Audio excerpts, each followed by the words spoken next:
COVID-19 is concerned? Two specific sectors of the government or ministries, I'll put it this way. The Ministry of Finance, they have not put finances in fighting against the COVID-19 as expected.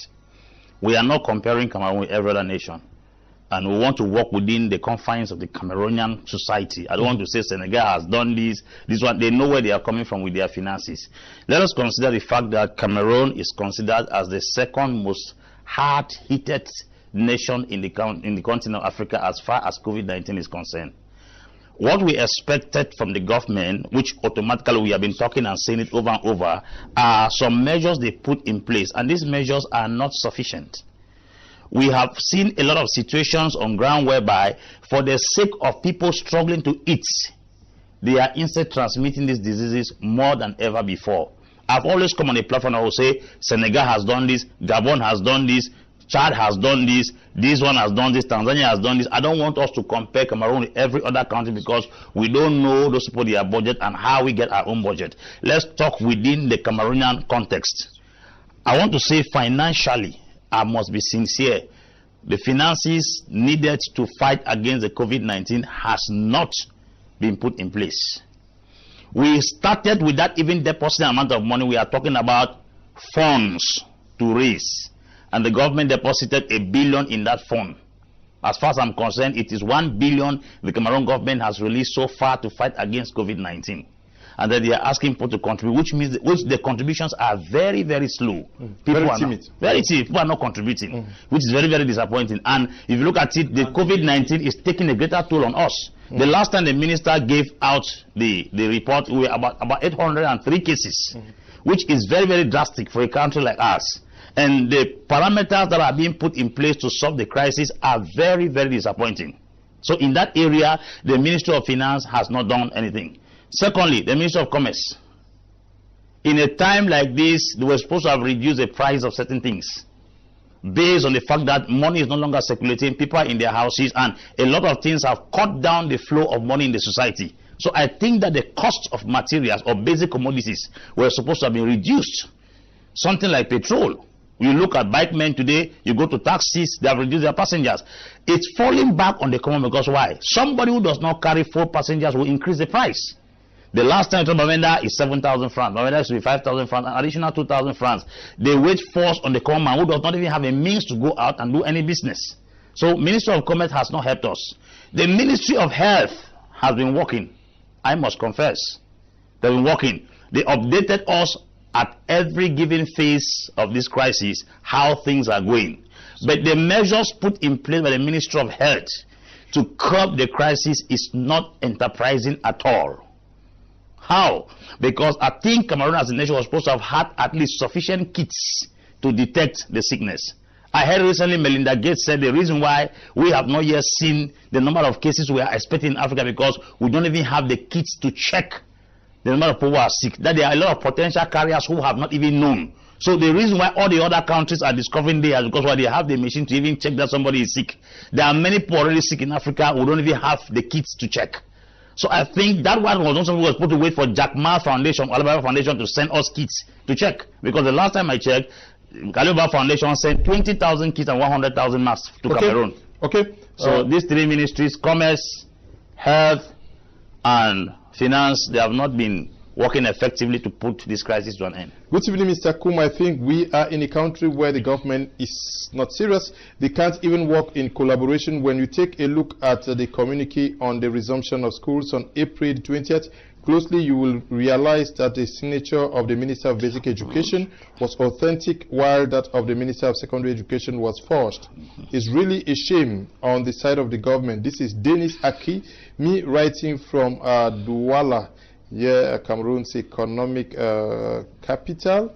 I'll take one more message and then we continue with our discussions out here in our studios. This one reads, hello, it's G-Boy from Kambe. Can coronavirus affect someone through a mosquito bite?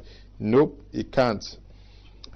This one says the PM didn't go to Bamenda on his He was sent by the head of state. The man with the cap stopped applauding the PM for going to ground zero where the others are afraid. Paulo is writing from Limbe.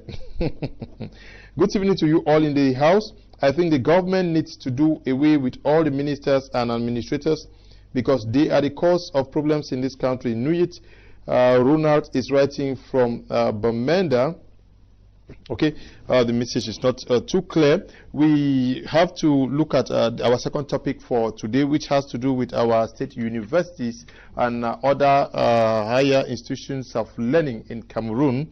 I'll start with you, Professor Mark Anthony. You are a product of Cameroon's educational system. I start by having your take on it. Okay, Mr. Leo, the first thing I want to say concerning the system of education in Cameroon is that it is an outdated educational system. Okay. I always say that. And secondly, I want to begin, I also say we can't actually expect the universities in Cameroon and actually the professional institutions in Cameroon to be of any importance in the fight of this particular COVID-19. Reason? Crisis. Cameroon. Yeah, I say in terms of crisis. Yes, I said in terms of I'm crisis. talking of the crisis. I'm talking of COVID-19 and any other crisis. For example, in Cameroon, we have we have universities that are actually teaching political sciences, and we have a situation that has been killing Cameroon for years. I think the Northwest-Southwest problem that is happening right now, we'll use the word Anglophone problem that's actually happening in Cameroon at this moment, has been in Cameroon for years. And it heightened in 2016, see this particular date we are talking about.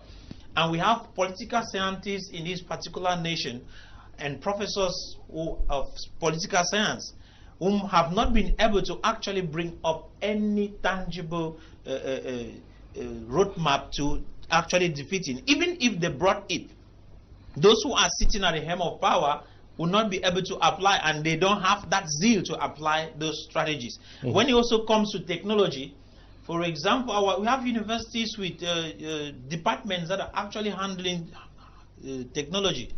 But you see, our technology is just the one that we actually sit down and study what had been produced, not what we can actually produce. And Mr. Leo, I will not be that individual who will come and boast that Cameroon has a powerful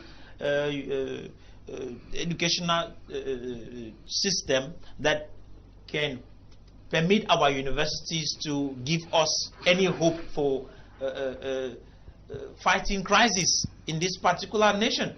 We have seen a lot of issues happening in Cameroon, and we have not been able to see. The last time I was talking, I don't know, he's still here, and I mentioned something. I said, what most of us, we fail to understand about education is that education is not filling your head. And that is exactly what is happening in Cameroon. Our education is actually built in a way where we fill your head, then we give you directives on how to get a job tomorrow, not on how to be productive and creative. But every educational system that does not target professionalism will never be able to handle the crisis of its own nation. We have departments of agriculture in different universities in Cameroon, and you see, we are unable to produce rice in our own country and export. We are going to look Those at are crisis we are going to look at food self-sufficiency. It is a problem, especially in times of crisis, because assuming that there is a clear blockade of the possibility of importing rice from the external world, Cameroon is going to face an acute problem. So the universities, like you say, are supposed to be working in that light, but we are coming to it. University centers, we've heard speeches over decades today that universities are centers of excellence across the nation. Does that really tie with what we have today? Mr. Leo, Cameroon does not have problem because it does not have the brains in Cameroon to solve the problem. No, we have great brains in Cameroon. Somebody who has studied the Chinese system of education, the Cameroonian system of education, we are very strong theoretically. We are not strong practically. Okay. When it comes to mental capacity in theoretical domain, we have a very sound educational curriculum. We can absorb informations, but we cannot create with those informations. Secondly, our university centers are learning centers, not research centers. You learn to obtain a certificate. You research to solve results. That's what I said. I said you learn to obtain certificates. You research to solve results. We do not have any center of control of diseases in Africa. Talk less of income. We don't have in Cameroon yet.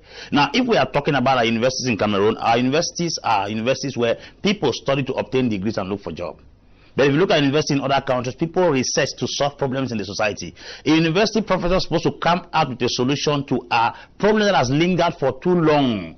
Wow, why do we have those challenges? We do not have the resources and the materials needed to make Cameroonian professors researchers. Most of our professors are lecturers. I was on a TV platform, I was asking a professor, I say, a professor of nuclear chemistry in Cameroon cannot be compared to a degree holder of nuclear chemistry in Iran. Because in Iran, a nuclear chemist can produce bomb. But a Cameroonian professor in nuclear chemistry, he told me that Weimar will not show you the secret of education. So I asked him, I said, Professor, what kind of education do we have in Africa and what kind do they have in Europe and America? He said, the system of education they have in Africa is different one in Europe. I said, but most of you left here and studied in Europe. What did you gather from Europe to bring back here in Africa? He said, the white man will not show you the secret of education. I'm asking that if white man does not show us the secret of education, black man cannot create his own secret. That's the problem. Recently, we realized that because of the COVID-19 crisis, Africans are becoming very creative.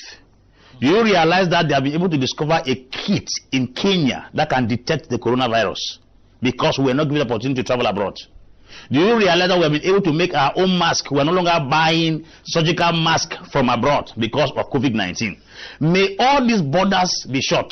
It is because we have put up our minds that Africans can depend on Europeans. If at all they close all these borders for 2 to 3 years, you will discover that we will even start producing ventilators. So you see, the anger of the Chinese now against the Africans in Europe or in China is because why? They were expecting us to have been buying things like masks from them, buying hand sanitizers. It is Cameroonians that produce one of those sanitizers. Because why? They blocked the border. If at all they did not block those borders, we would have imported everything there, including toothpick. So I think the challenge we have here is that we should turn our university centers from learning centers to research centers. Because you research to solve problems and you learn to obtain certificate. Every Cameroonian that goes to university learns to obtain a certificate. Can you imagine? The second thing is that most of our professors in Cameroon, their minds are teleguided. When a man obtains a professorate in political science and is appointed a minister, he is being teleguided by the state, not the political science again. They know the truth. But because they are being bought over by offices in the government or one sector, they become very vulnerable to even exhibit and display the knowledge. Sometimes you sit on television, you watch a professor explaining things. You wonder what he read in school, because what he read in school is contrary. When partisanship consumes patriotism, it affects the growth of a nation. Most of our professors know what to do to solve the crisis in our country. They have the brain. But because they are being teleguided by the television, like a television with a remote control, they are afraid to lose their responsibilities and their offices in the government. They cannot be able to boil down the knowledge they have. Apostle, we are going to come and we are going to come to the issue of professors and doctors in Cameroon. But when we look at the educational system as set up in Cameroon, what went wrong? Is it the fact that the objectives that were set, because most of these universities were created decades ago, is it the fact that the objectives that were targeted at the time no longer holds true today? Mr. Leo, at the moment of setting these universities in Cameroon, it was just an issue of learning.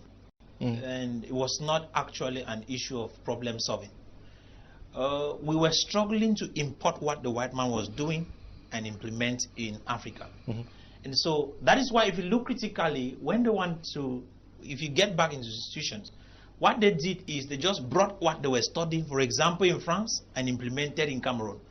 And that is why it is even till today as we are talking, you see history students are still studying European history instead of studying Cameroon history. What Napoleon did. What Napoleon did, not what we can do and what Ernest Kwanji did. That's studying Crimean law. So Crimean War. They forget. You see, when you look at it critically, you discover that the vision was just to educate the citizens. It was not all about actually producing learned men. We needed to give them opportunity to have book like the white man have in his head and be able to occupy an office and sit and lead. That was the target at that time. When there were occasions, we come out that okay, I am a university degree holder, yes, and yes. So that was actually the target at that particular period of time. And you see, as time was progressing, Cameroonians started discovering that the educational system that they have studied cannot be implemented in their own country because it has no relation with their environment. And as a result of that, what remains is just what you have in your head, but there's no practical evidence of it. And that is the problem that we have here, because we are struggling to use the 19th century educational system to actually live in the 21st century. You can't use the weapons of the 19th century to fight the battles of the 21st century. It becomes practically impossible. So we need to restructure the educational system to meet up with the challenges of the time, and let our educational system be local, meaning that it should relate with the environment and the situations in which we are facing. Okay. If not, we'll end up still as beggars. We'll be expecting to receive everything from Europe, and though we have all the raw materials in Africa. Yeah, but how do we explain the fact that many observations have been made on the weaknesses of our educational system? Comparative studies have been done with respect to what obtains, especially in the East. I'm talking about Asian nations that have emerged from their local economies because they were equally colonized by the West. How do we understand that authorities, especially those of the educational sector, have not learned, maybe go to the East to school, to go to school, learn what they did so that it could be implemented in Cameroon, so that there should be a clear paradigm shift from what obtained, say, 25, 30 years ago? You see, there is colonialism and neo-colonialism. We are still under neo-colonialism, and we are compelled to follow a curriculum we do not want. When you can talk about independence, in the East, there is a level of independence. We don't have independence in Africa. We do not have independence. There's a level of independence. Look like India. For instance, North Korea. North Korea is under all kinds of sanctions. One. Number two, crops don't even grow in North Korea. With all the sanctions given to North Korea and the opportunity not even produce, North Korea is far more better than us. We don't have sanctions. We have good climatic conditions. We have all kinds of raw materials. Yet we cannot prosper. Why? It's because North Korea is investing in things that threaten the West. Technology. We are investing in raw materials. We produce raw materials and they refine it and sell back to us more expensively. I have said that until we stop producing learning centers and start producing research centers in Africa, we can never Yeah, but the problem is you want us to create centers where they train people who can provide solutions to existing problems. These centers can only be created through policy and the system that is in place. Why has it been very difficult for education ministers, directors to redesign the system of education like we have in Cameroon for the past 20, 30 years? We go back to the same story of the neo-colonialism. Isn't it amazing to realize that you leave Cameroon with a degree and go to France? That gave us curriculum. You have to still study in France to obtain their certificate before you are qualified. It's not amazing that we study about Christopher Columbus discovering America. We go to America, you get your degree in university, you put it under the box. They have to give you an American training because they themselves who gave us the educational curriculum do not even trust in it. Now my problem is this: we are already grown up. As I'm talking now, Cameroonians are listening to me and they are very conscious of what is happening. What is the power holding them from debunking this curriculum in Africa and we restructure our own curriculum? Yeah, but that's my question to you. That's the question. The question I'm telling you is that we don't have the authority. Our hands are tied. Our hands are tied. We don't have the authority. Are you saying that if you were to be made Minister of Secondary Education today or Minister of Basic Education, you won't undertake any reform in Cameroon? Why won't I take? So, If I am appointed, listen, everybody, well, you are talking as an individual here. We are individuals. I can choose to sacrifice my life, burn all the curriculum, restructure something, and I'll die after that. But nobody is willing to die. Because when they go, they taste the milk and the honey of the office, they don't want to die. They live long. Everybody that has caused a reformation has chosen to sacrifice himself. Like the likes of Martin Luther King and the rest. They were poor who decided to give their lives. How many ministers in this country are willing to sell their lives for the sake of the change of things in this country? It's very complicated. Because if you look at it critically, they will not tell us that Mango Park discovered River Niger. Were there no blacks there? What are we doing with those things? What are we doing with those things? Okay. Now, do you think that as the years have gone by, things have evolved? We have the issues of Ebola. We've had many crises plaguing Africa. Have you seen our curriculum designed to want to be as a source of solution to some of the critical problems plaguing Africa? At any of the levels. Mr. Leo, it is funny the question you just asked, because if you look at it critically, we have doctors that we are raised. If our universities can actually raise doctors, then our hospitals lack efficient doctors. That's to make you understand that the system is completely destroyed. I want to say this. What is supposed to be happening in Cameroon is this. Yeah, but I won't also allow you claim that our doctors are inefficient. Maybe the manpower manpower may be small, maybe smaller relative to the demand. You are cutting the talk out of my mouth, so you don't want me to complete. Okay. What I'll tell you is this: when I say inefficient, it is not because they don't have a training. Their training does not permit them. It's general medicine that most of them they are doing. If you need to specialize, you need to get out of this country and you go and specialize there.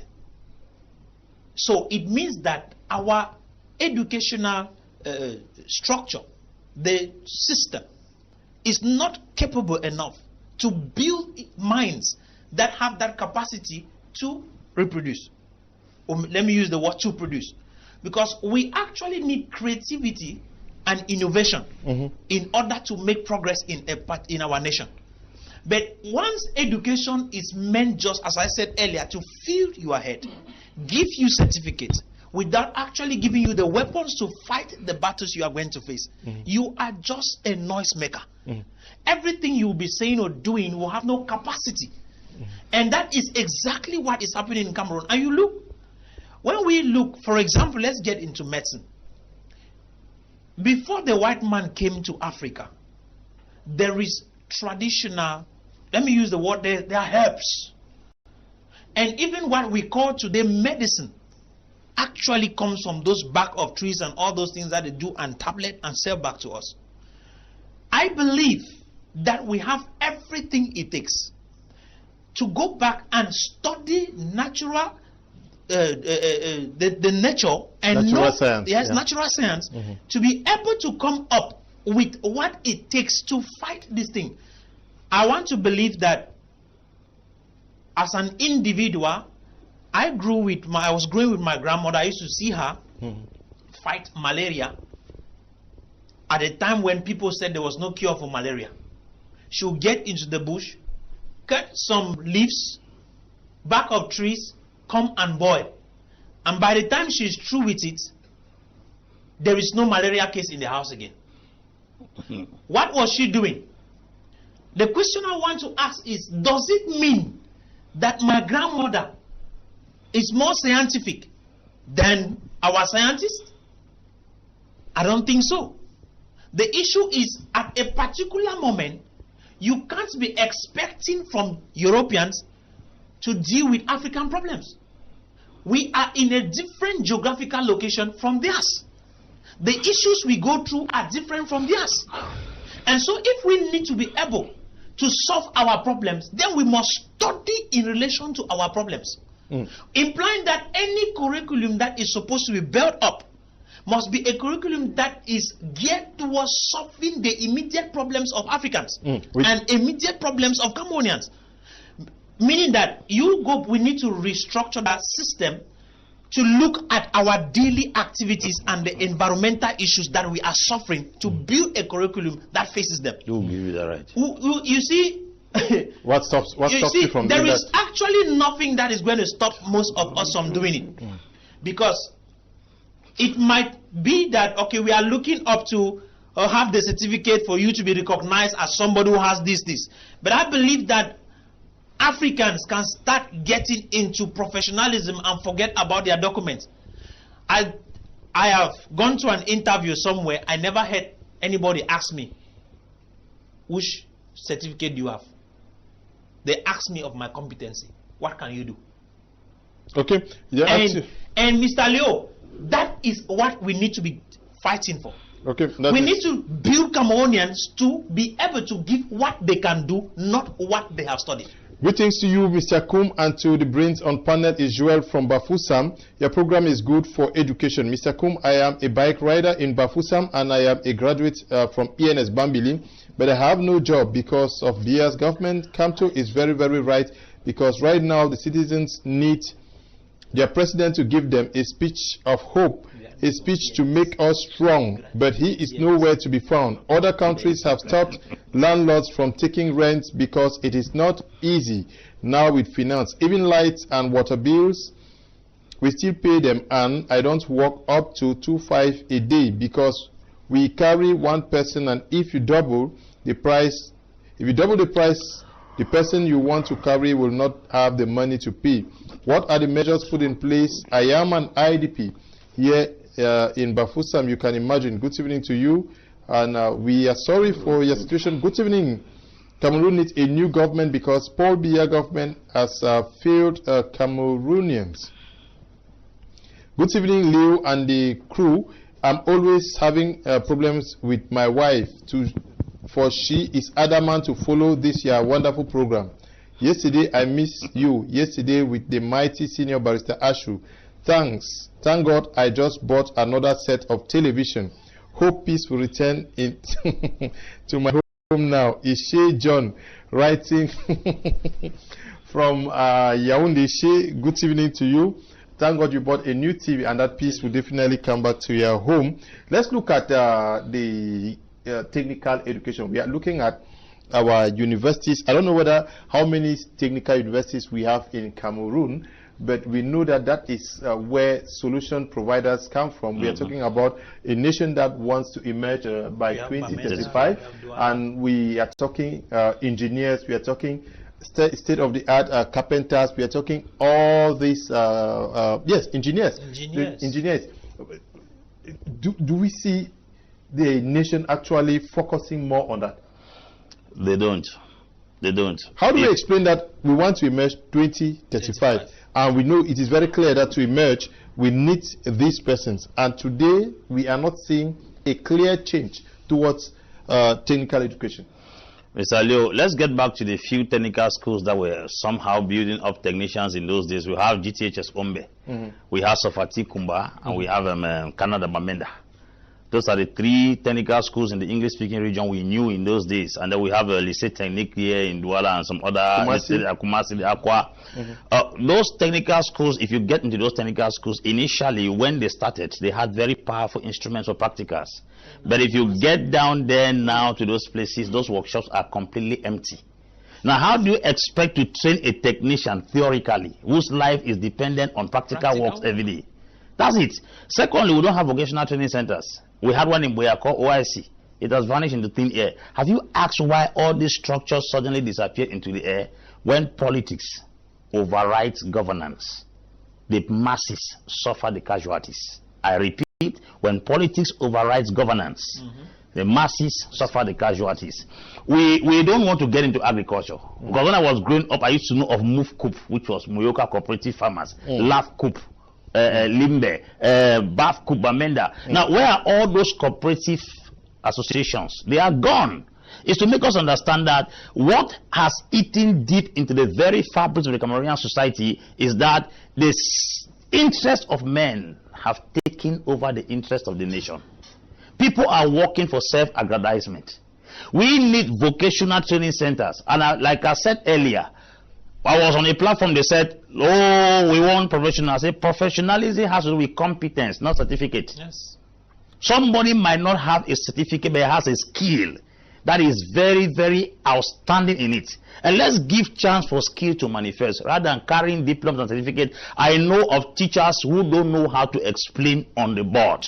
But I know of people who are not even trained as teachers. They have the capacity to communicate.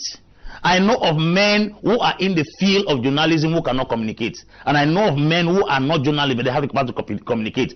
The issue is this. In the Western world, like I was following the Sochi conference in Russia, Vladimir Putin said there are 12 million Africans in Russia studying. 4 million of those Africans are under scholarship by the Russian Federation. Now, I was asking myself, when they organized the Sochi conference, African presidents flew there to go and buy arms. I was asking that the Africans studying in Sochi, studying in Russia, under the Russian Federation scholarship, what are they studying that their president will still come and buy arms over there? Cannot produce it. That is the problem. We leave Africa and go to Europe and study. What do they still give us in that Europe where we don't come out with something substantial here? Because you hear somebody say, I studied in Hampshire. I studied in Washington. What they brought back is grammar and explanation. They didn't come with anything substantial and tangible to change us who are here. Let's say that they would not have the material and the facilities to learn. They who flew over there and learned with all those facilities, what did they bring here? That's the problem. I was studying from the University of Kingston in Jamaica. I did petrochemical engineering, and you cannot do simple extraction of sulfur. The one you study on the board, you cannot mount the things on the ground. It's still white we have on all petroleum platforms in Africa. Now, my question to you had to do with technical education. That's what we are talking. Yes, I know.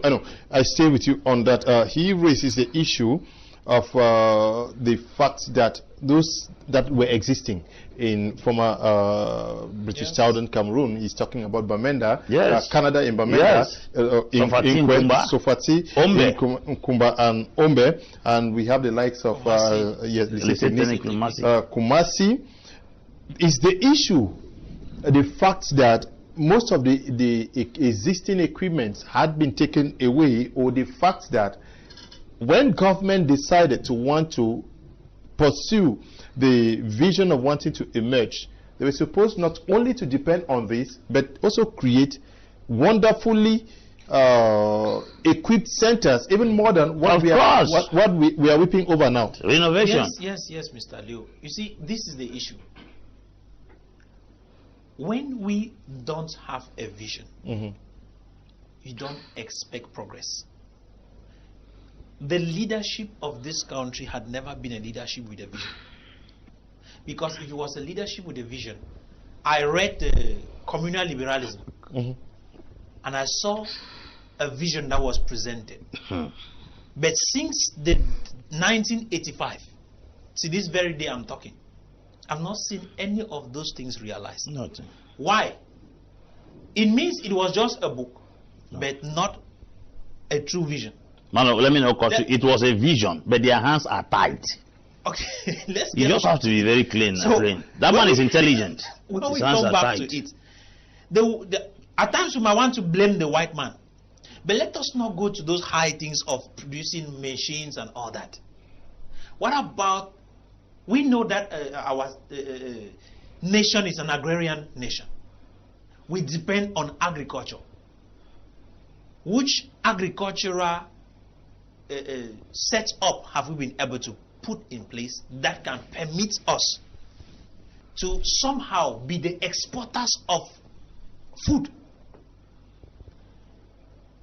When you look into the agricultural system, you will discover that we talk a lot to students on farming, but we don't see the effects on the ground. Nothing. Implying that we are giving them theories, but there is no practical follow-up. And you don't expect that when theory is impacted in the minds of people without any guidance with practicality, you should see results. There will be no results. So when that question comes, Mr. Leo, I will not say Cameroon is unable. Cameroon is able. I was growing with my grandma. Thank God she's still alive. She used to have these cows that Medino used to give them. She used to walk weed in Babankitungo. Used to walk weed. And during that period of time, we were not lacking rice because she used to walk rice too. All that knowledge she had, she never went to any school, high university. I know she went to school somehow in standard.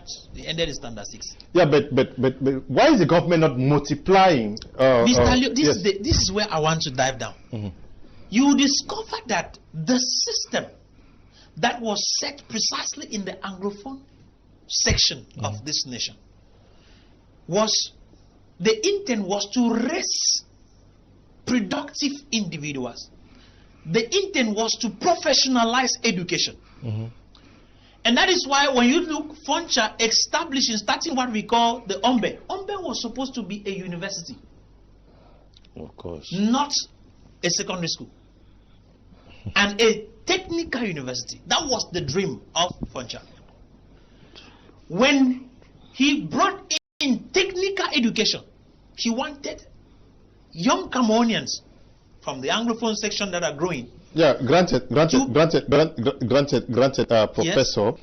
That was the vision of Foncha. Yeah. That is why we had the Ombes, the Canadas, the Sofatis, and a host of others. So that we can have professionals. Yes. Why don't we have say in a place like in Mezam? Why don't we have 10 Canadas in the southwest region, 20 Canadas in Mr. Leo, it is simple. Reason being that those who have been in power for the past season of time have allowed politics, like Apostle said, to take over this vision that was set in place. They have politicized everything. Even education has been politicized. Yeah, and so you don't expect any productivity to come out of it. Yes, I want us to talk about the place of professors in Cameroon. They are the ones running our professional higher institutions as well as our state universities. They head the departments. Yes. But let me take some of our televiewers who are watching us. The problem with our educational system is that we keep on the same tune. Imagine I took a friend's physics book, high school 1995, and I saw one and the same thing, word by word. It shows that there is no change, no improvement, and it is still exists today. The equipment to be used for practicals are there, reason being that the school authorities will ask for money to buy practical equipment, and when the money is given, they take the money and put in their pockets. Okay? Good evening, Mr. Leo. To prevent COVID-19 in Cameroon does not only need the government assistance, but everybody needs to contribute, beginning with us, the parents, to everyone, including our brothers in the studio with you, just talking in the air. Let people see you. See, you will not take us anywhere. Take note that this is end time. Hosea 6, verse 1, 2, 2 Peter 3 and 1 up to 8. Mr. Eta Oben, writing from Mutengene. Thank you, Mr. Eta Oben. Good evening to you all in the studio. I'm Miss Ngale Patience from Limbe. I'm very impressed with your program. I support my brother putting on the cap when he says the longer the border remains closed, the more we discover Cameroonians with talents. For example, production of face masks, sanitizers, buckets transformed to taps, etc. This is to tell us that we are talented. Okay. Good evening. Prime Minister has given measures to prevent COVID-19, and the governor of the Southwest region has added by saying nobody should be spotted drinking in a bar or eating in a restaurant. Does it mean he has contradicted the Prime Minister's measures? Thanks. Thomas is writing from Boya. We that cannot afford what that can. Okay, Prince from Limbe. Your message is not clear, Prince. Good evening in the studio. I'm actually enjoying the topic. The panelists unveiling the bitter truth. Apostle Ambe, I like the way you talk. Thank you for the painful truth. Most of us are at home with our degrees but still depending because we will not train to create a job. Now I'm learning a trade to be able to face life. Thank you for this topic, Mr. Liu. I'm serious gaining something. Rachel, writing from Douala. Please, Mr. Liu, I need Apostle Ambe's number. I want him to mentor me. Okay, I hope you... Hello, Leo. Nice program. The system of education in Cameroon is a problem. I think it can't solve crisis in Cameroon. The system is more of theories than practicals. We lack research facilities. Few researchers carry away by juicy salaries in the Western societies. Some involved or carry away by politics. If you know the number of Cameroonian researchers who travel for further studies and never come back. In fact, we need complete startup. That is a new curriculum in Cameroon. Gentle is writing from Boya. Hello, Leo. Nice program. The system of education in Cameroon is a problem. I think it can't solve crisis in Cameroon. Okay. Many people are sharing the same view. Good evening. Ngu Peter is writing from Ekondo Titi. Why is it that ministers in Cameroon don't always act or solve problems in their respective ministries until strict instructions from the President of the Republic? Good evening, Mr. Liu, and your intelligent panelists. I think our state universities can make the difference in times of crisis, but the curriculum should get more practical than theory. Mr. Liu, our country has a school of public works, but construction contracts are given to international companies. Does it mean we don't trust the knowledge we give out? Or are professors that make money in the name of teaching? Is Daki from Bamenda. We even train medical doctors, but our professors and statements go out for medical care. Okay. Good evening, Mr. Liu. Our government is not for the well-being of Cameroonians. Those in power are not ready to revamp our educational system to suit the present job market. God help us. Mr. Mezuzu Leonard, writing from Yaoundé.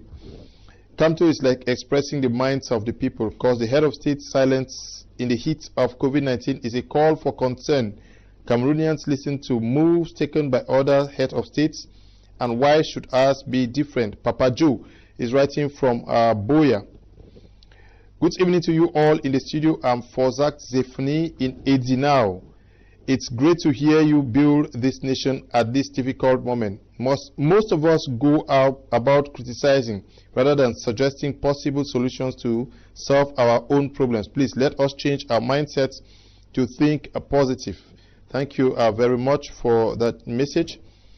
Good evening to you all in the studio, and happy for what Apostle Ambe pointed towards the three ministries that have not contributed for the fight against COVID in Cameroon. Thank you. Bertrand is writing from Melon. Keep the good work. Thank you very much, Bertrand. Good evening, Mr. Liu. In our country, we employ due to personality, not by qualifications. Tell us how they would not be mixed up in ministries. How many times the President of the Republic has come on air for sensitization? Maxwell from Sisia Quarters. Sisia Quarters, I don't know where Sisia Quarters. Okay, in Bomenda. Now, I want us to look at the position of a professor in Cameroon today. They are looked upon like the dons in our universities who are supposed to give directions. They are at the hem of Cameroon's educational system, not only Cameroon. What is their place in Cameroon today? Low, I will not for any reason talk low on professors in our country. If you sat down under professors, they are very sound. We have very intelligent professors. Like I said earlier, and I will not mince my words on this platform, is that when a man's education is bought over, even the intelligence he has becomes dullness. That's the truth. When a man's intelligence is teleguided from another angle, he can even know the truth and refuse to tell it, because why? He's afraid to lose something. If you look at what these professors sit in class and teach, all these nationalists and revolutionaries who are rising in this country were trained by these same professors. They are bold in speaking in the private, and they are not bold in teaching the population in the public. which means they have the solution, but they are afraid to voice out the solution. Let me say this with all sincerity. If a professor who has actually studied peace and conflict management happens to be a party member or a ruling party member in this country, I can tell that he can know all the in and out in solving the problem, but because of the party he belongs to, he allows his political inclinations and interests to swallow up the intelligence and the skill that he has gotten all the years in education. So I am going to repeat to say that our Cameroonian professors are very intelligent, but if you look at it critically, almost everybody is looking for one appointment, ministerial position, directorial position, or one other office, and because of that, they are even afraid to say something. I have been on panels with professors that will tell me that those are not things we can say on the public, that I'm telling you this from behind, and I ask them, how do you help Cameroonians by swallowing such a wealth of understanding that you have, and you are keeping it from behind just because you are trying to work for your self-aggrandizement and self-interest? If we don't go out of self-interest and self-glory, we can never work for the betterment of the country. That's the simple truth. If you look at it critically, a lot of people know the truth about certain solutions to this country, but because bringing in that solution will either offend their authorities or jeopardize their position or quench out the bread they are eating every day with their family, they will not prefer to take the wealth of knowledge they have, which is the truth to solve a crisis, and swallow it rather than giving it out. So I cannot say our professors are not intelligent. We have very intelligent professors in this country. I have heard them in the private, and what they are in the private is not what they are in the public. Okay. Well, it's not what it's now the doctors we have in Cameroon and professors, most of them who are very good in maybe in the classrooms are taken to hold administrative positions. Is that also something that works against the effectiveness of some of our state universities? Mr. Leo, that might be one of the reasons. But also that goes even down to secondary school. Of course, you have a litany of personnel appointed discipline masters. You have a school that has 10 vice principals, and yes. Mr. Leo, that might be one of the reasons. It is one of the reasons. When a learned person of that caliber, or let's use the word an educationist, is picked out of the university and actually released into a political office for let's say an administrative office. He's sitting there. What he's supposed to do is supposed to do what the nation expects him to do, not what he knows. And most of the times, with the system in which we are in, you can't actually use your know-how to institute what you think you should do. Yes, it's not Because possible. If creativity is permitted in every administrative office we own, you see a lot of different changes, and you see a lot of things that people will do. But because you are not permitted to operate out of the book, it becomes a challenge for all those dons, those professors and doctors who have taken a lot of time to learn, research, and do all the research they have done, to come out and be able to give the results they are expected to give. Cameroonians might not actually understand that. And one other issue also might also be the issue of the system of education in which we are held down to use. You might actually know very well that this system is not good, but because that is where your money will be coming from, you only need to keep on doing the same thing you are supposed to be doing. But you see, Mr. Leo, that is also another place where I have as a problem with most of my colleagues. Is the issue that we do not want to actually step out of the mold, because we are supposed to get into a place where we start establishing private institutions, which we use as, should I use as a pilot project to establish what we hope to establish. For example, if we want to actually change the educational system of Cameroon, we need to open or establish institutions where we apply what we believe that is supposed to be done, while following the traditional curriculum which is given. We bring in what we believe that is supposed to be done, and with that we are raising a people who have because we need entrepreneurial individuals to be raised from institutions, from schools, not to actually promote Nick Wanya. As an individual, he has schooled in this nation of Cameroon. He has seen the failures of the educational system. He's established his own institution. And in that institution, he is very practical. Certainly, there is what the government expects for you to come and write the HND. They will teach you people. But they need to give you practical education, which permits you to become innovative and productive when you leave school. And I think that is where a lot of us have a problem, because we just want to follow, and then you see, most professors end up being poor people, not because that is the way it's supposed to be. Okay. The reason, Mr. Liu, is because we believe that we are just supposed to teach and then we collect our salary. But salary is not supposed to be the motivation of educating an individual. Educating somebody is supposed to become, you are seeing the future in that person and you are struggling to bring out that future. Okay. And Mr. Liu, to dive down, one thing I want also to inform a lot of you Cameroonians watching at us at this hour is that education is not the reception of information. Education is an inspiration that permits you to come out with what you possess inside of you.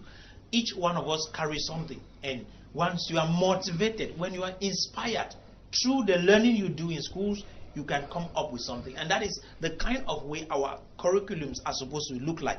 Why? Okay. Because education is actually bringing out from within an individual what he carries, not what you put in his head. Okay, some people are of the opinion, Professor Mark and Apostle Lambe, that we are where we are, especially our centers of excellence, have been transformed into political theaters where competence and meritocracy is shelved aside for those who can militate very well. So you find state universities and other institutions filled with people because of their political leaning. Of course, like I said, if we want to allow the professors in this country to give out their best, they are supposed to be apolitical. The professors are supposed to be apolitical to give out actually what they have gathered all the years. Secondly, the professors are supposed to be given a good salary. How do you explain that a doctor in Rwanda earns more than a doctor in Cameroon? Doctor in Cameroon takes 300,000. How do you explain that? How do you explain that a teacher in Rwanda earns more than a teacher in Cameroon? According to statistics, Cameroon is a better economy than Rwanda. Now, when people are not properly paid, they will start to look for means to find themselves into offices that they are not even called to. You see a professor of medicine, like we used to have Victor Nomangu, the man who described the Vanivax. When he was appointed Minister of Health in this country, he said that's not his area. His place is in the field. Putting him under a ministry is like suffocating him under a tent. True. Bring him out to the field, let him carry out his research. Now, the people are supposed to be doing researches in this country. They have left the classes and they are into ministries. Because while in the ministry, they have a better bone to bite. And as a professor in a classroom, he has nothing to gain. So we have taken the potentials and blocked them into ministries. We've not given them a chance to be in the field. And agriculturally supposed to know, the people they are supposed to appoint as ministers in the country are first degree holders and A-level holders. The professors are supposed to be in the field and they are giving substantial amount of money, more than even a minister. You will see wonders in this country. And if the professor becomes because a professor who gets into the university, the next thing he's looking for is an appointment in the government. Yes. Because why? He earns 300,000 in the university, and as a minister, he can sweep as he wants. Yes. As a director, he can sweep. If he's appointed an ambassador, we have ambassadors who are supposed to be here carrying out research. But because it is a juicy office, his objective for living has been siphoned by an office. So I think let's get back to the place whereby let our professors who have come out from different countries in those countries, let them become apolitical and let them raise the standard of living. That's the problem we have. Recent incident that occurred in Yaoundé, people who have obtained doctorates are drinking poison to die because they were not given chance to lecture. Why should you study to lecture? You study to create, Mr. Liu. You don't study to lecture. That's the reason why you see, if you go, I met a young man who came from China. He's an applied chemist. He does chocolate, he does soap, he does yogurt and all kinds of things. Why? He went to China, he did more of practicals. All this soap you watch here, Detroit and the rest, they are Nigerians making it. They are the ones doing it because why? When they travel out of the country, they went to do practical work. I told somebody that if you travel abroad and come back to Africa here with used mattress, used cars, used shoes and shirt, you are a monumental error in the continent of Africa. You have to study abroad, go there and learn a skill there and come back. Let's not go and begin to pack the shares of Europe and bring it into Africa here. Anybody that travels to abroad should come back with something that he has learned to come and transfer knowledge. Rather than going to abroad to gather old cars, old mattresses, old shoes, and old towels they call brocante. It's amazing that Africans travel to go and carry the waste of Europe to Africa. Why they were supposed to go and sit in institution and learn certain things and come back here?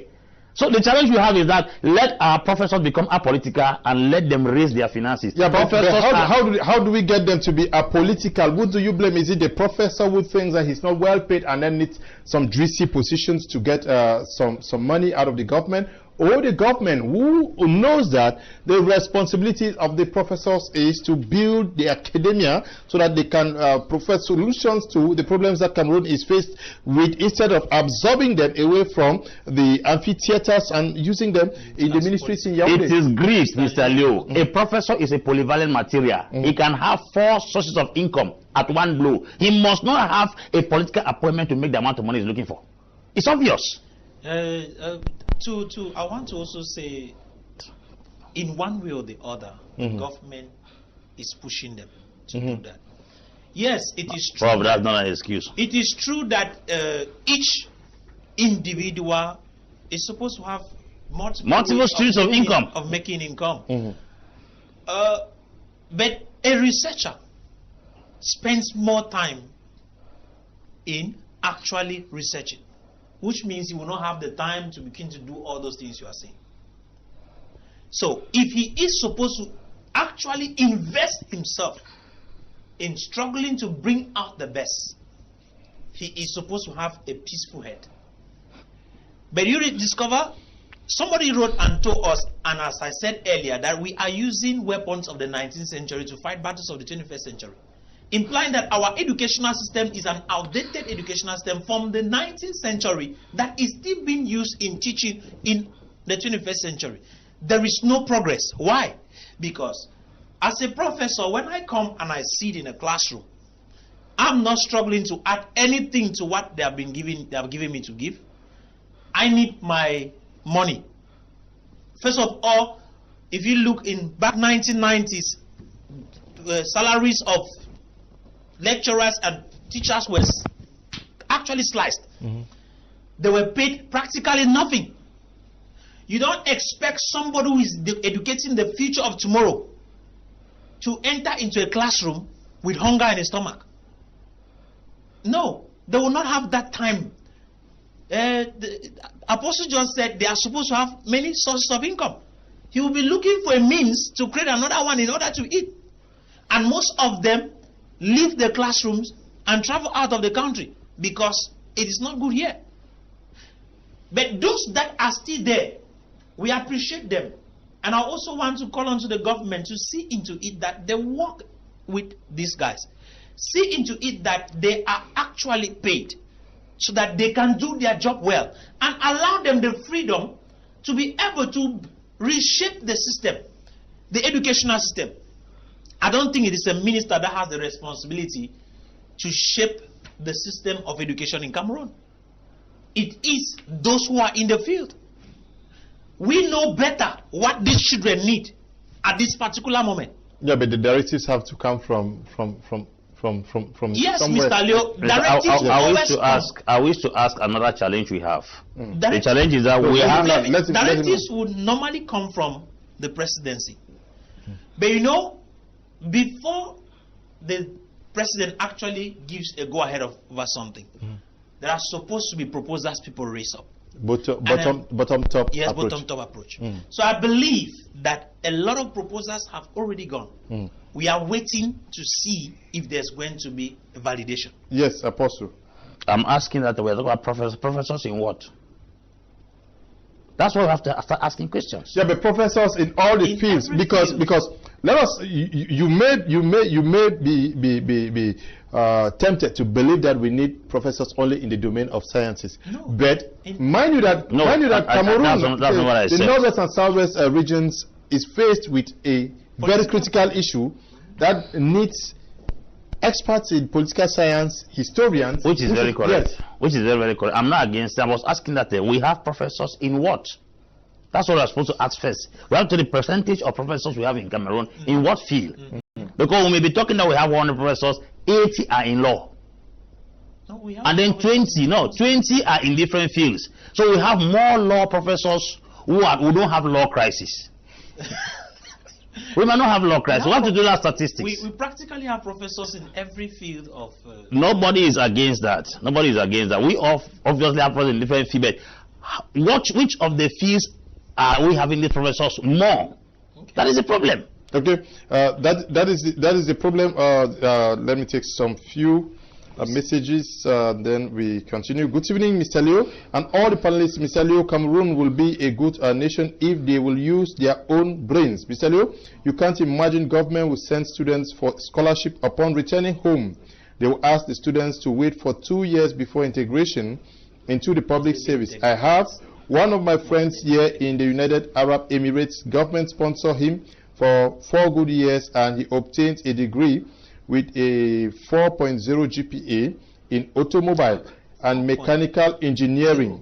And when they got home, the government asked them to wait for 2 years, and that if they don't want to wait, can collect their documents and do what that you want to do. And he told he was ready to work for the government, even for internship, and they refused. He is here in the United Arab Emirates working in automobile company as the main engineer.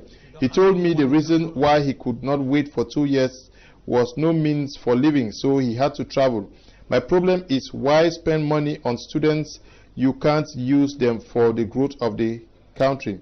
A primary school teacher in the United Arab Emirates earns more than a lecturer in Cameroon. Okay, I'm sure the economy is good. Good evening, Mr. Liu. I'm so impressed with your idea coming up with such a program. I'm praying for you and the program to continue and create the impact it was visioned for. We are talking about creativity, and this program you have come up with it to educate the society soon. Evil politicians will want to fight against, but God will stop them before they get their plans realized in Jesus' name. Amen. Please, sir, for the panelist numbers, I wish to meet them in person. Thanks. Tabi is writing from Bamenda. Tabi, please just call me after the program. Hello, Leo. If a professor says the head of state is a natural candidate, it shows how empty some of them are. We need to clean up the system and allow the good ones to train. Some grammar schools should be converted to technical schools, or better still, let technical education be compulsory for primary and first 2-3 years of secondary school. I think we all can now see that Anglophones have a point. Greetings to the panelists. Amos is writing from Boston in the United States of America. Okay. Hello to you all. I really enjoy the program. I hope it inspires the government and its citizens. More respect to the apostle. I'm Maximola, writing from Mutengene. Good evening to you all. With our companies, why our companies are still being controlled by white is the matter of belief that we think there is the best. Our brothers who are in their countries are giving their best to them. Also, they can't come back because our government don't pay them well, since we don't trust ourselves. Take, for example, now we have one Nigerian in Japan who just produced a free called app. White will develop it but our government can't. You said Biya hands are tied as to implement his visions. That's not true. He cares more for his power, not Cameroon. Uga, is writing from Dubai. Good evening to you, Mr. Liu, and the panelists on board. I love your program and the way the panelists are analyzing things. I've been on the Ministry of Scientific Research and Innovation to go down and find the forgotten genius, raw talents, molded talents irrespective of their educational backgrounds, provides them with tools that can enable research so as to start our own inventions. Dennis is writing from Douala here. Good evening, sir. I would like to make a call to you. I want to talk to you about Cameroon, what I have been seeing all these days. Please, may I know who is writing? And good evening to you all in the studio. I'm really enjoying the show, and I also the Brace Talk. I wish you guys more wisdom. It's Daniela writing from Limbe. Daniela, good evening to you. Good evening to the panelists. Mr. Liu, please give handshakes to the two guests for me. They have made some very strong and reasonable points. I wish the show can continue till tomorrow. Yega is writing from Yaoundé. Good evening to you, Yega. Hello, good evening to you all. I am enjoying the program. I love it. This is Humphrey writing from Canada. Good evening to you, Humphrey. We're glad to know that you are always there to follow and make contributions to our program. Good evening, Mr. Liu. My first time to come across this channel. I'm really so moved with the idea. Great knowledge from those two wise men. Akenji is writing from Douala. This one says, I need the numbers too. Your program is sweet. Gerard writing from United Arab Emirates. Now, let's look at research. Cameroon is faced with COVID-19 and a host of other problems. Many people are looking up to research. Do we need much investment by the government in research? Of course. Any country that does not involve or invest in research is going nowhere. It's going nowhere because I realize that people who go practicals are more efficient than those who go theoretical. If you look in the two regions of Cameroon, the English and the French, I used to make fun of it, that if you want to win an English girl, speak good grammar. If you want to win a French girl, show her your business. We know we have the best doctors in Cameroon. They can articulate grammar, they can put English into order. You come to French, so you will not hear doctors are billionaires. You hear Ngrepi, maybe he didn't even have him first school. You hear Fosso Victor, didn't even have him probatoire. Yeah. You hear Kaji de Fosso, he doesn't even have. So why are these billionaires from the French region instead the ones who are not learned? Why we have more learned people in the English-speaking region who speak more grammar and have no results? I did this study and I came to realize that most of those men did business at a very tender stage. They didn't go to school. The business themselves gave them the skill and the intelligence they needed. While we were in classroom being told of what we don't know in the field. I am a pastor. The class, they can teach you how to plant 10 churches in 1 week. But if you go to the field to plant a church, before you know how to plant a church, you can take 1 year to plant, to even gather 2 people. Have a homestead. You understand? So we are more of the theory. Because if you want to win an English girl, you say, oh, when I saw you, you mesmerized me, your beauty was magnificent. And then you come to the friend zone, it's not like that. It's not like that. The people are very practical.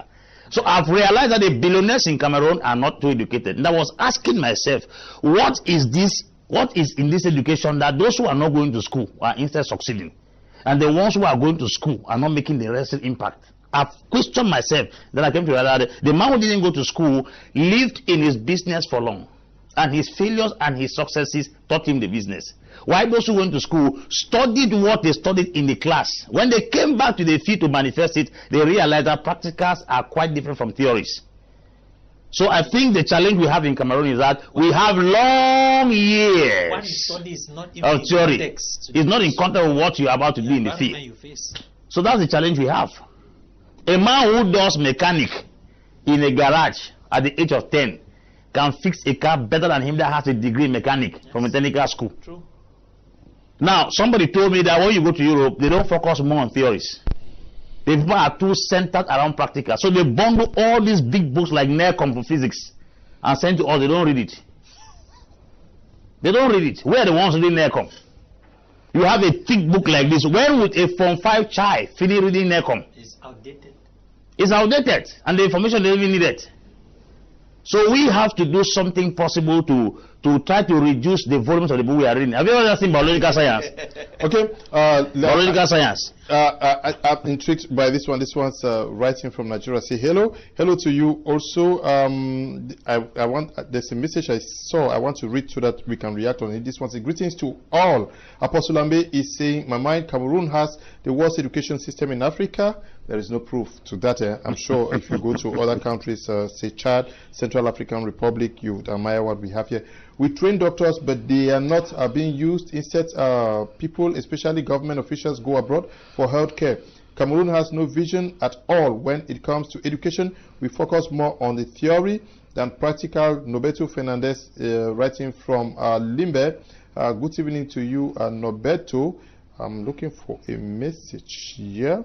Okay, Muhammadu, my friend writing from Yaoundé says, good evening, Mr. Liu. It may be a surprise for you to hear that in the university we are still using the notes of students who left school in 1998 as lecture notes. Okay, that is a problem that we find in most primary schools and most secondary schools and the universities. What happens that somebody enters a department and then leaves, and maybe the junior sister comes to that same department 5, 6, 7 years later and is using the same notes, exact notes of the elder sister who left the department 10 or 15 years. Mr. Leo, let me cut in. There is a definition I give to Cameroon education. Is accumulated of repeated information without innovation. That's the definition.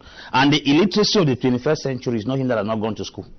It's the one that has refused to learn, unlearn, and relearn. Yes.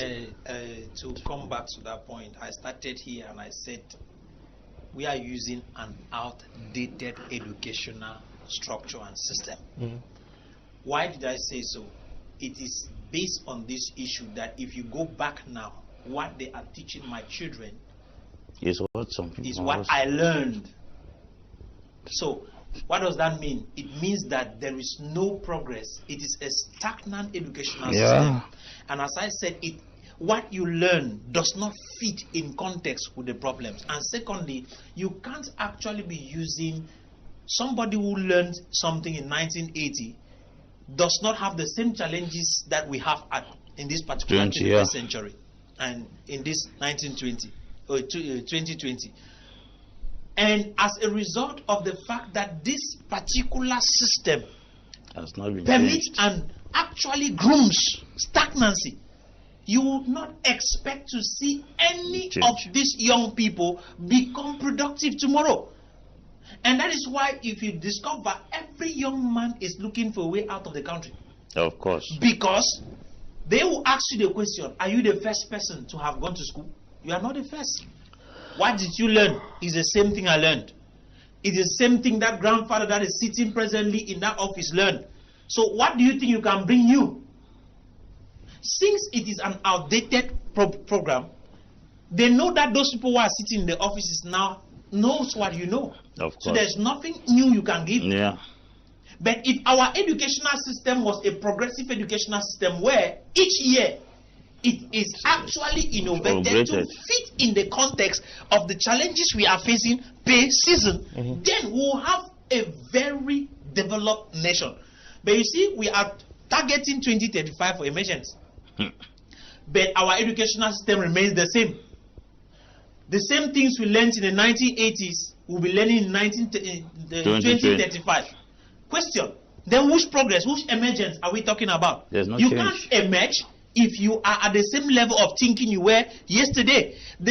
Listen to me, you can't solve a problem. This is Albert Einstein. He says you can't solve a problem that you created. In fact, you can't use the same mindset you use in creating a problem to solve that same problem. If you have to solve that problem, you need to upgrade your mindset. So your mindset must be at a different level for you to be able to solve the problem. So if you expect these young people who are learning today to actually be the ones to bring emergence tomorrow, it's a lie.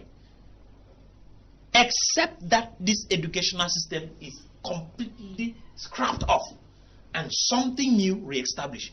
Why? Because it is the same result they will bring tomorrow. Why? they are learning the same thing. Okay, they are learning the same thing. Yes, the guy is right. UB is an example. I studied there.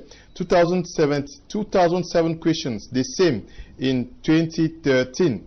Okay, good evening, Mr. Leo. I love your program, so keep it up. May one day change the nation of this Nazi country of our type. How can researchers or those sponsored by the state be employed after putting in so many years in learning when the country administrators are made of old people? Work in Cameroon now is Godfather, and you scratch my back, I scratch your own. Kavis is writing from Yaoundé. Good evening, Kavis.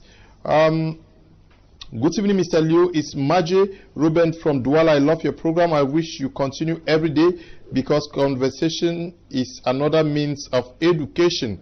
Okay, thank you very much. This one says, hello, I actually like this program. Your guests are wonderful. Please extend my regards to them. Hamza Aliyu, writing from Boya. This one says, hello, Mr. Liu, it's Flora from Bamenda. What we just need now is to keep hoping that everything will be okay. Cameroon as a whole has nothing as far as I'm concerned. If some of these, our rich men in Cameroon can open businesses and employ, it will be very good. Please, government, have mercy on us. Good evening to you all. Flora is writing from Bamenda. Flora, good evening to you. Cameroon education believe in us. Cameroon education believe in as much as it was in the beginning, it will be so till the kingdom come. We have a format. We have to format our mindset and wipe out this grammar of education and do practice. We need to teach more and practice less theory. Derek writing from Bonaberry in Douala here. Good evening to you, Derek. Song. I'm writing from Houston in Texas.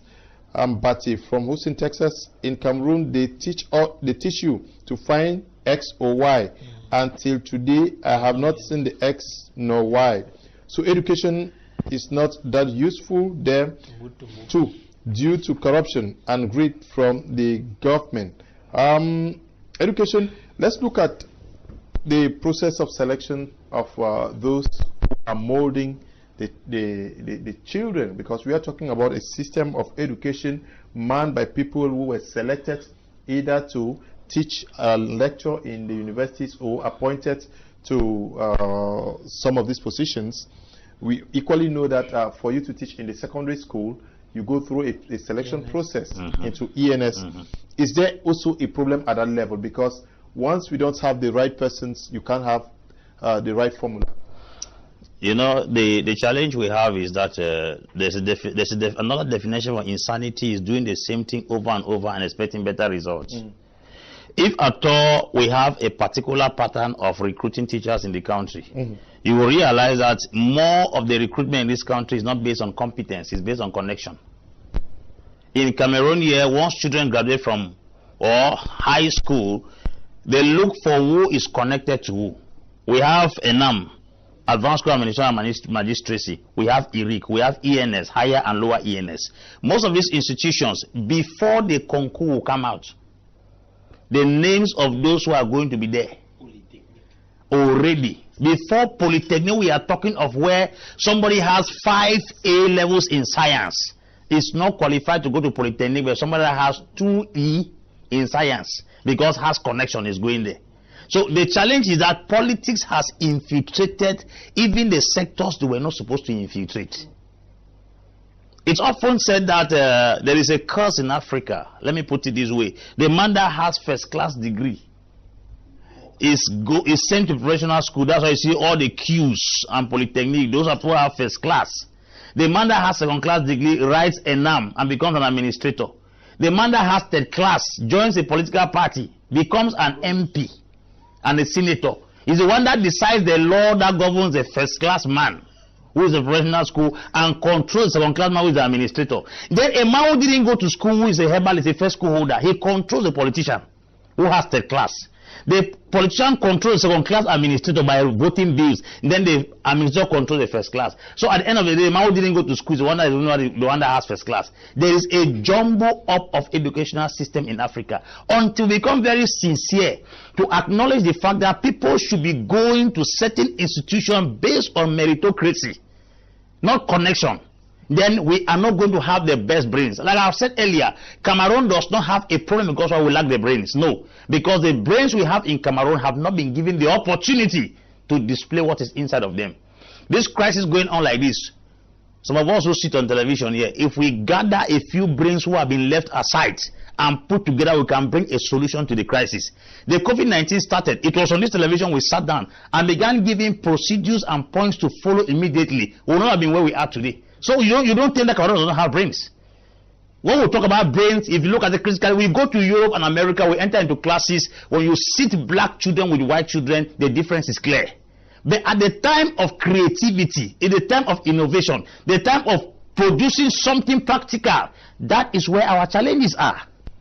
So I think that what we have here in Africa as a challenge is that we have not given the poor have the brains the opportunity to display. Politics has fizzled into almost every sector of the nation until it has closed even the opportunity of those who are supposed to manifest. Yeah. Is a problem at the level of the selection of those to man these universities? Mr. Leo, that is one of the problems because there is no meritocracy in our system. There is, like Apostle said, there is a lot of politics that has entered into the whole show. There are children whom we are sending to ENS. I think for you to have a teacher in ENS, it's supposed to be an individual who has the desire to actually lecture. What's a call? Who has the call to teach. And because of poverty, a lot of young people rush into ENS just because they need a matriculation number that can permit them to take a salary.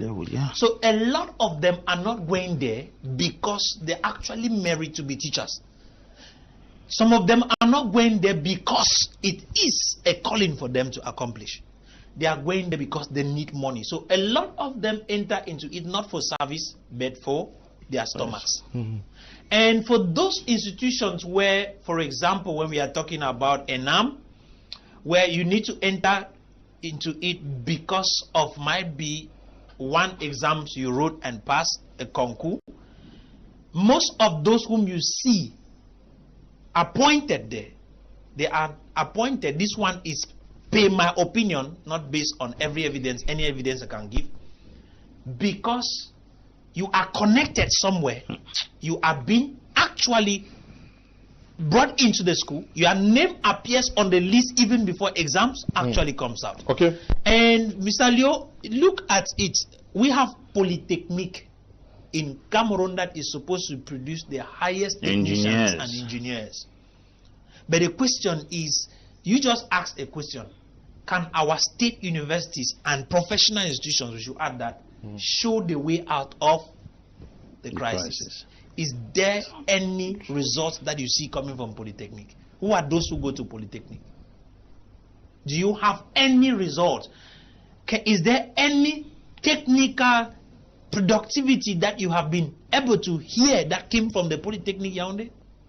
I don't think there is any in relation to the entire nation. The doctors are from QS. That's also a center? That's also a center. Doctors coming from QS, but who are incompetent, would need to go and actually complete their studies out of the country. I would say reasons why a lot of our ministers I know many who are doing. Mr. Leo, general practicing is okay, but when it comes to specialization, they still travel out to make themselves competent enough.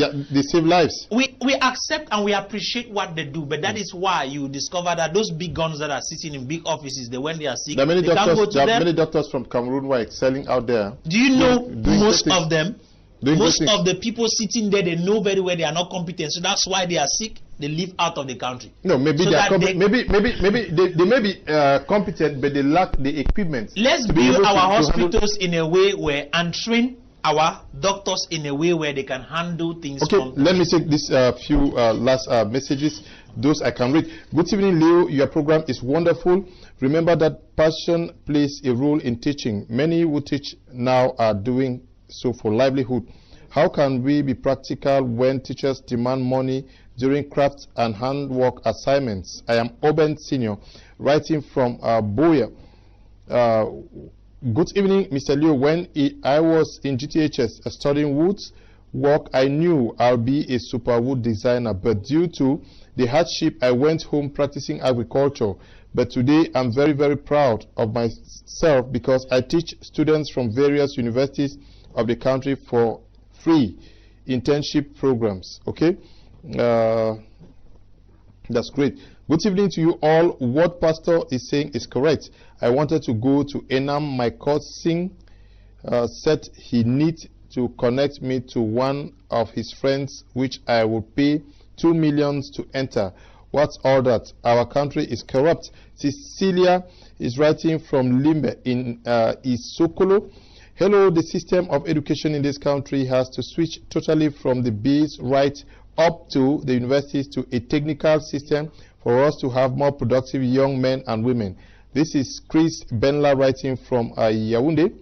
Greetings, gentlemen. Cameroon's leadership is poor because they believe in titles and connections rather than competence and meritocracy.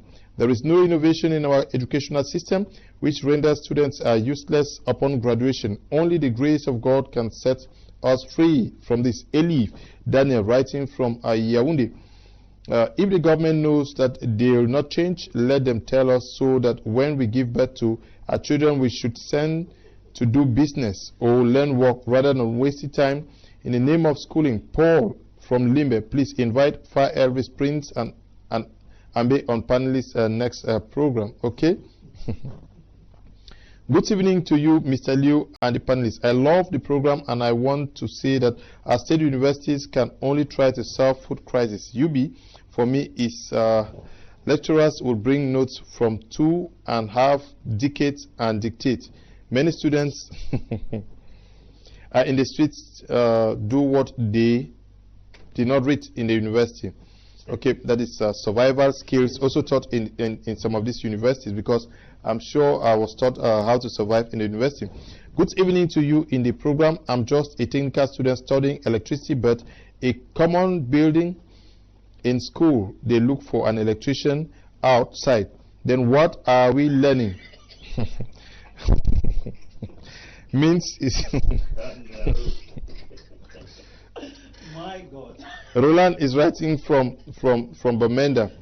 Good evening to you there, Mr. Leo. When you are not informed, you are deformed with what you are doing there. We help alert us here in Cameroon. Innocent writing from Boya.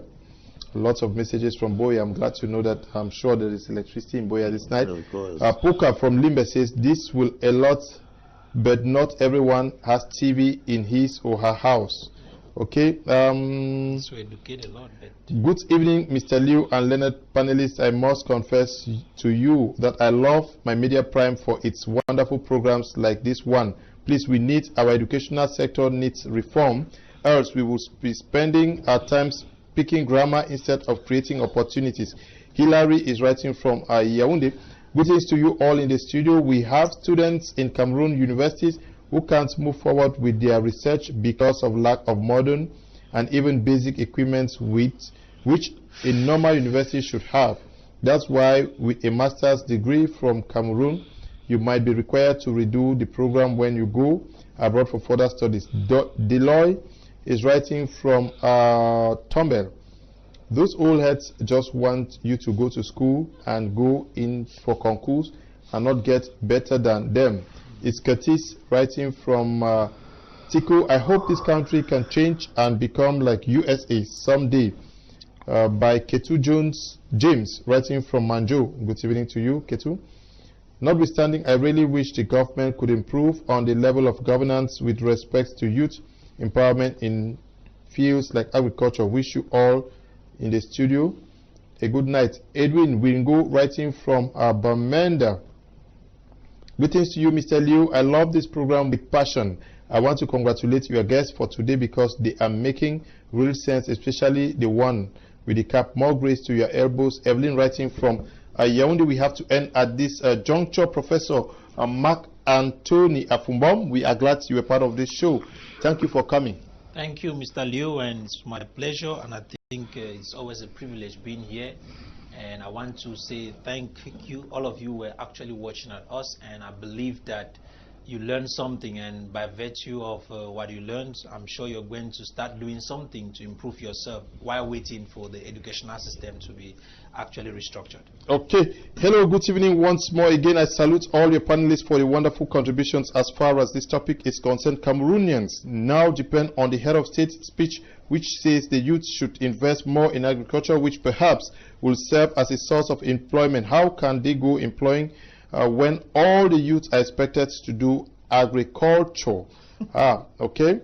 Greetings to the panel. The problems of education in Cameroon is lack of political will. Imagine master students of the Department of Geography and Planning wants to carry out the planning of housing and waste management in Bamenda City as part of their practicals, but the city delegate refused to visa the application. Efficient is writing from Bamenda. We hope that the city mayor is going to change his mind. Just imagine seeing a doctorate degree holder refusing to eat and collapse in front of a minister's office because he or she is not recruited in the public service.